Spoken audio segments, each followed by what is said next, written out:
E se o mal que te incomoda não for sinal de que Deus perdeu o controle, mas parte de um tempo que ainda não terminou? A gente olha para o mundo, para a igreja, para pessoas que parecem misturadas, verdade e falsidade, justiça e hipocrisia, e a pergunta surge: se o reino de Deus é real, por que o joio continua crescendo? Por que Deus não arranca tudo de uma vez? Em Mateus 13, 24 a 35, Jesus confronta exatamente essa tensão. Ele fala de trigo e joio convivendo no mesmo campo. Fala de um reino que começa pequeno demais para impressionar. Fala de um crescimento silencioso que quase ninguém percebe. E, ao mesmo tempo, aponta para um juízo que não falha, apenas espera o tempo certo. O problema central não é apenas a existência do mal. É a nossa pressa de resolver o que pertence ao tempo de Deus. Neste estudo, você vai entender por que o reino cresce em meio ao conflito, porque a separação não acontece agora e o que isso revela sobre justiça, paciência e responsabilidade. Se você quer respostas superficiais, esse texto não entrega. Mas se você quer profundidade, ele confronta.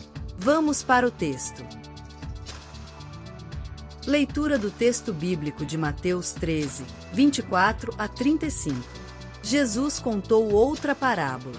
Ele disse ao povo: o reino do céu é como um homem que semeou sementes boas nas suas terras. Certa noite, quando todos estavam dormindo, veio um inimigo, semeou no meio do trigo uma erva ruim, chamada joio, e depois foi embora. Quando as plantas cresceram e se formaram as espigas, o joio apareceu. Aí os empregados do dono das terras chegaram e disseram: patrão, o senhor semeou sementes boas nas suas terras.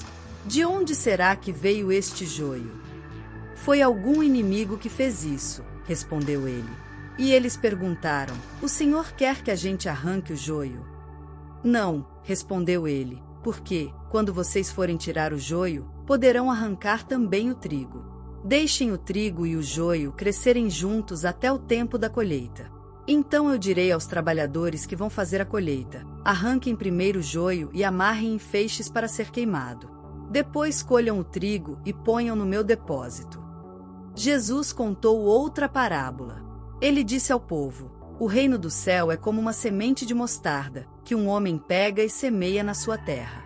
Ela é a menor de todas as sementes, mas, quando cresce, torna-se a maior de todas as plantas.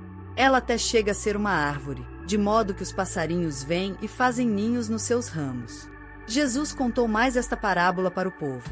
O reino do céu é como o fermento que uma mulher pega e mistura em 3 medidas de farinha, até que ele se espalhe por toda a massa. Jesus usava parábolas para dizer tudo isso ao povo. Ele não dizia nada a eles sem ser por meio de parábolas.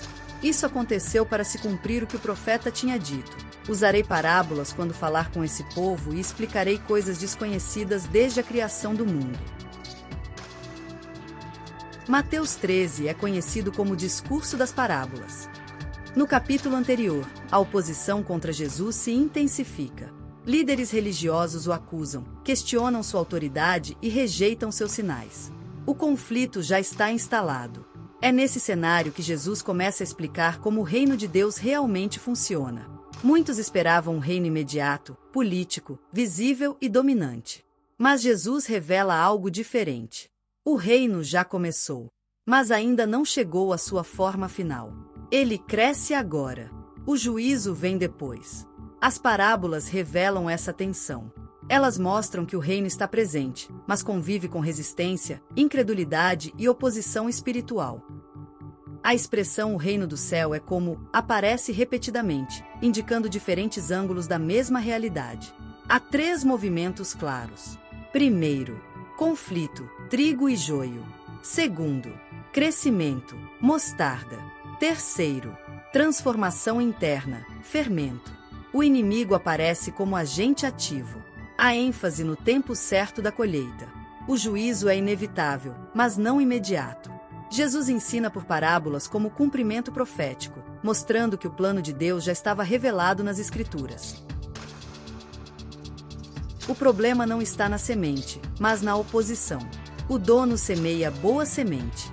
O campo não começa contaminado. O mal surge por ação do inimigo. Isso ensina algo importante. A presença do mal não significa falha do reino. O reino é bom. A oposição é real. O perigo do julgamento precipitado. Os empregados querem arrancar o joio imediatamente. A resposta do dono surpreende. Não. Arrancar antes do tempo pode destruir o trigo. Aqui está um princípio essencial. Nem todo erro deve ser corrigido pela força. Nem todo conflito deve ser resolvido com pressa. Existe um tempo determinado por Deus. O juízo é certo, mas pertence a Deus. O joio não será ignorado. Ele será separado e queimado. Mas essa decisão acontece na colheita. O reino não ignora o mal. Ele adia o julgamento até o momento certo. Isso corrige duas tendências perigosas. A pressa de julgar tudo agora. A ideia de que não haverá julgamento algum. O reino começa pequeno. A mostarda é pequena, quase insignificante. Mas cresce e se torna grande. Jesus confronta expectativas triunfalistas. O reino não começa impressionando. Ele começa discreto. Mas não permanece pequeno. O reino transforma de dentro para fora. O fermento trabalha de forma invisível. Não faz barulho. Não chama atenção imediata. Mas altera toda a massa. O crescimento do reino não é apenas externo. É interno, progressivo e profundo. Crescimento e juízo caminham juntos. As três parábolas mostram duas verdades paralelas. O reino cresce inevitavelmente. E haverá separação final. Esperança e responsabilidade andam juntas. Vivemos no tempo do crescimento, não da colheita final. Isso exige paciência, porque o mal ainda está presente. Discernimento, porque nem tudo que parece trigo é trigo. Humildade, porque o julgamento final não nos pertence. Esse texto nos leva a refletir. Tenho tentado controlar aquilo que Deus ainda não decidiu julgar? Tenho confundido o crescimento silencioso com a ausência de ação divina? Estou crescendo como trigo ou apenas ocupando espaço no campo? O reino pode parecer pequeno aos olhos humanos, mas ele está avançando. O que parece lento não é ausência, é maturação. Em Daniel 2, 34, 35 e 44, o reino é descrito como uma pedra pequena que cresce até encher toda a terra. A imagem ecoa a semente de mostarda, começo discreto, expansão inevitável. Salmo 1 apresenta dois caminhos e dois destinos.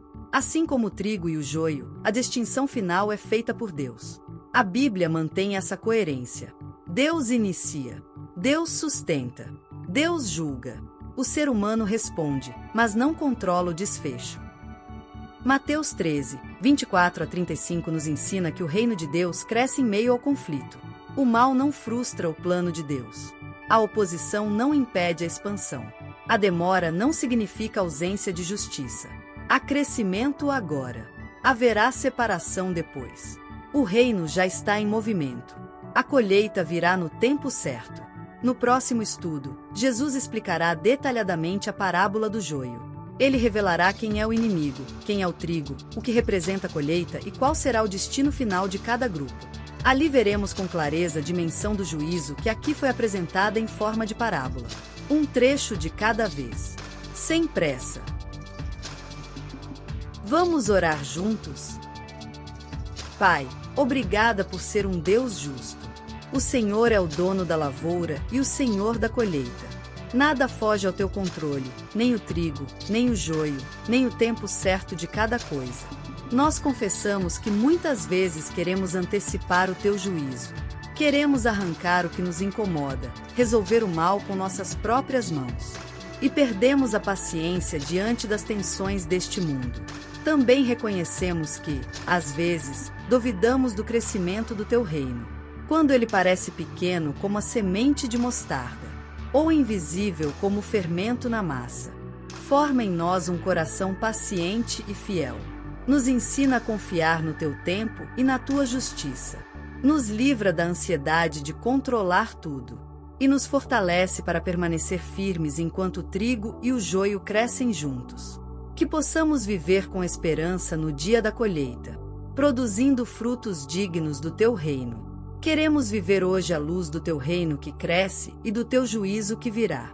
Em nome do teu Filho amado Jesus. Amém. Antes de encerrar, eu quero te dizer uma coisa. Esse estudo não termina aqui. A palavra de Deus é viva, e ela continua trabalhando mesmo depois que o vídeo acaba. Então não feche isso como quem termina um conteúdo. Leve essa reflexão com você hoje. Se esse estudo te ajudou a entender o texto com mais profundidade, se inscreva no canal. Nós estamos caminhando capítulo por capítulo, sem pular partes difíceis. E se você deseja receber os avisos dos próximos estudos e participar mais de perto dessa jornada, o link dos grupos está na descrição. Nós seguimos juntos. Um trecho de cada vez. Sem pressa. Te vejo no próximo estudo.